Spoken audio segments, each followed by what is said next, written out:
জানো, আমি অনেক দিন পরে না আমার ফেসবুক মেসেঞ্জারে অন গিয়ে দেখলাম যে আমাকে সব দিদিরা একটা কোশ্চেন করেছে। মানে অনেক মেকআপ আর্টিস্ট দিদিরাও করেছে যে তোমার স্কিনটা এত গ্লোয়িং কিভাবে লাগছে। তো আমি বললাম তোমরাও তো মেকআপ আর্টিস্ট, তোমরা তো জানবেই যে স্কিন কেয়ার করি। বললো না, তোমার স্কিন কেয়ারের মানে জিনিসটা খুবই ভালো, তোমার স্কিন টোনের সাথে যাচ্ছে, তোমাকে ভালো লাগছে। তো এটা আমি শুনে অবাক হয়ে গেছি। যারা তো ভালো ভালো মেকআপ করে অলরেডি, সেই সমস্ত দিদিরা আমাকে নিজেরা ডিএম করে কথাটা বলেছে। আমার শুনে তো খুব ভালো লেগেছে, খুব ইন্সপায়ারিং লেগেছে জিনিসটা। তো আমি এই জিনিসটা দেখার পর ভাবলাম যে মেকআপের ভিডিওগুলো আর একবার করে স্টার্ট করি। অ্যাকচুয়ালি কিছু প্রবলেমের জন্য আমি প্রায় মেকআপ করাই হয় না, মানে তার অনেক রিজন আছে। তো এই যে একটা মেকআপ টিউটোরিয়াল শ্যুট করছিলাম, কিভাবে করছিলাম সেটা তো তোমরা ভিডিওটা একটু একটু ক্লিপ দেখলে বুঝতেই পারবে।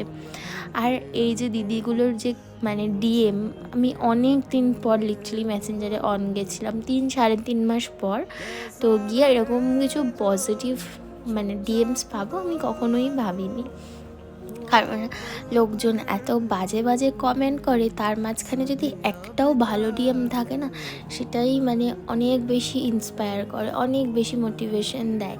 আর এরকমভাবে এত ডিএম, এত ভালোভাবে ডিএম আসছে এখন, যেটা দেখা আমার নিজেরও ভালো লাগে। মাঝে মধ্যে নেগেটিভিটি নিয়ে ভিডিও করা তো খুব সহজ, কিন্তু একটা মানে শুধুমাত্র একটা সিঙ্গেল জিনিস নিয়ে ভিডিওটা করার মোটিভেশন পাওয়াটাই না আমার কাছে অনেক বড় জিনিস।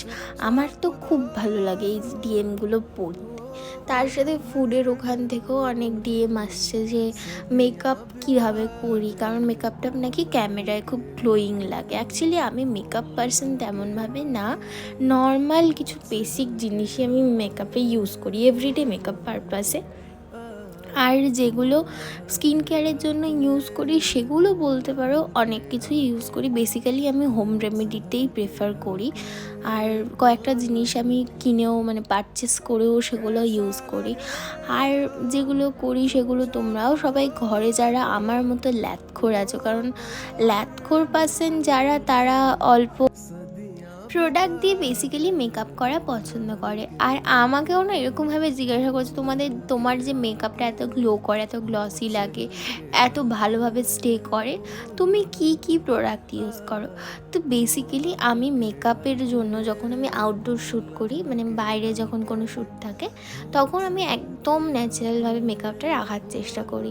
আর একটা ভিডিওর মধ্যে তো তোমাদেরকে পুরোটা বলা পসিবল না। আমি চেষ্টা করব রোজ রোজ অল্প অল্প কিছু মেকআপের জন্য ভিডিও শ্যুট করার, আর সেখানে তোমাদেরকে টিপসগুলো দিয়ে দেওয়ার।